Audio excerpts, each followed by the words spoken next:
Hello fellow Movie Crusaders and welcome to another episode of Sean's Movie Crusades. My name is Sean Wasserkrug and today we're going to be reviewing Ford v Ferrari. Now for me, this is a movie that I've heard a huge buzz about, that this is going to be an Oscar favorite, that Christian Bale and Matt Damon are going to be front runners when it comes Oscar time for, and potentially a Best Director nomination for James Mangold. So this movie had a lot of expectations going into it. I know for me, James Mangold is one of my favorite directors, not named Steven Spielberg. I love, obviously, Logan is one of my favorite films of all time. He also obviously did The Wolverine, which, unlike most people, I actually like The Wolverine. He did Walk the Line, 3:10 to Yuma, and to me, one of the most underrated, criminally not talked about films of 2003, Identity. Which, if you guys have never seen Identity with John Cusack, Ray Liotta, and Amanda Peet, go out of your way to see that because the twist at the end is freaking amazing. But I love James Mangold. I think he's a fantastic director. I love the way he shoots his films. I love the way he does his cast. I love just everything he does as a director. So when I heard he was actually going to be doing Ford v Ferrari with Bale and Damon, I got super excited for it because I know that just outside of those two, he's going to have a fantastic cast through it as well. So let's go ahead and jump into the review and see what I thought of Ford v Ferrari. Now, the plot of Ford v Ferrari is it's based on a true story. It takes place during the 1960s, where Henry Ford II is looking for ways to basically raise his benefits, or basically his profits for Ford, because Ford's starting to die down in terms of sales. When one of his sales marketing team members, Lee Iacocca, played by John Barenthal, which, thank God, thank God James Mangold, little side rant here, finally someone uses John Barenthal, because it's been pissing me off for so long. I love John Barenthal. I'm a huge fan of The Punisher and him as Shane in The Walking Dead. He shows up in these movies and he's in for like 5 minutes and they kick him out. And I'm just like, he's a great actor. Freaking use John Barenthal, and Ford v Ferrari does use him.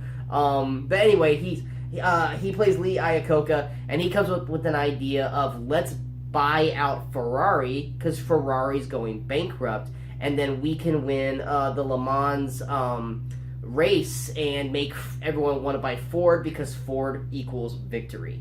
And so basically, the Le Mans is a 24-hour race in France, where basically Ferrari for the last decade had been dominating. So they go to Italy. They try to buy out Ferrari. Ferrari kind of uses them to leverage Fiat to buy them out, which in turn Ford takes as a slap to the face. And so he decides that Ford is going to make a race car to beat Ferrari.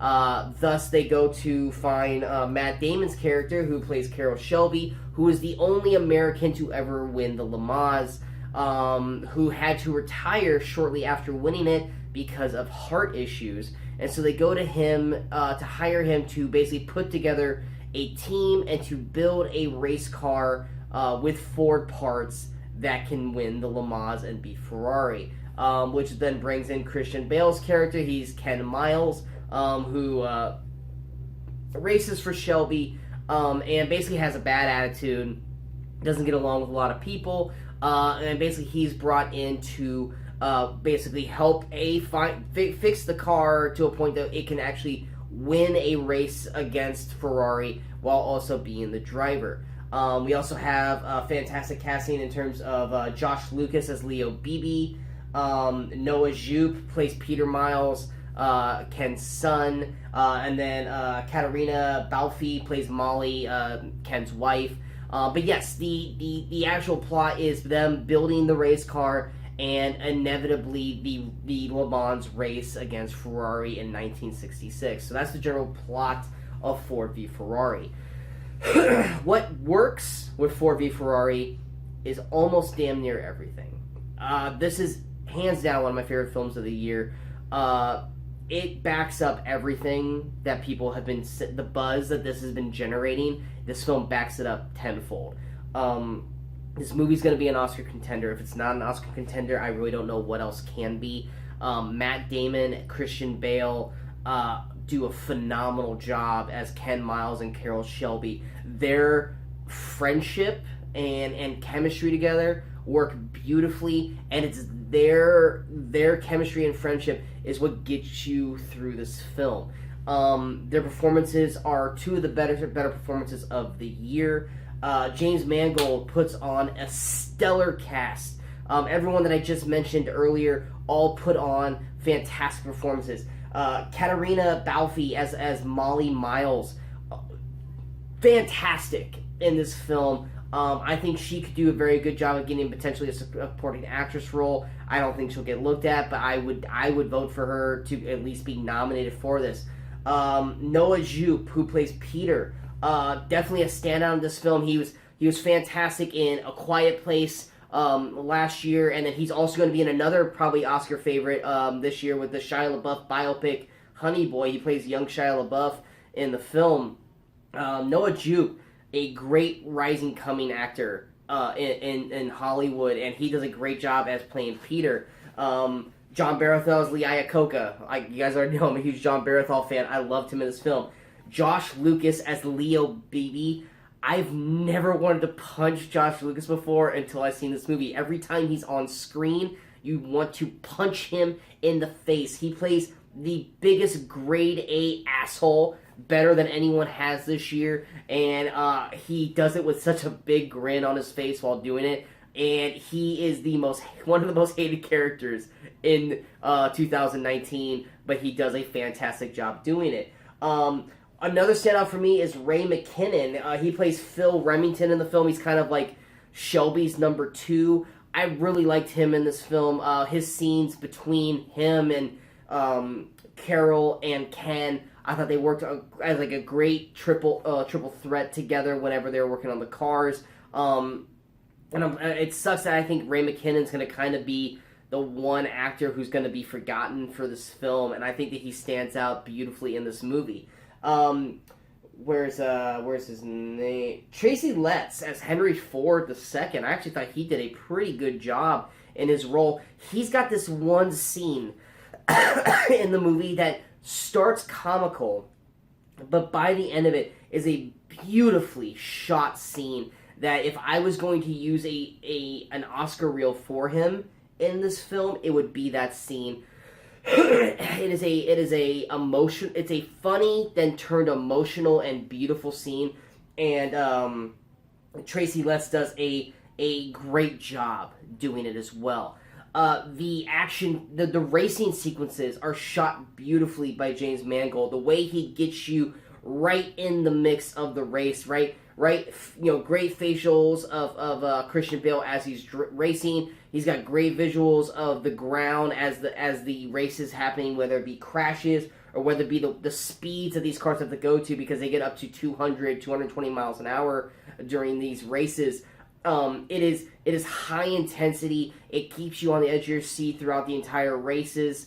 Everything about it just leaves you holding your breath, because at any moment a car is going to crash, and you don't know if it's going to be Ken Miles or anyone else. But James Mangold shoots these racing scenes beautifully throughout the entire film.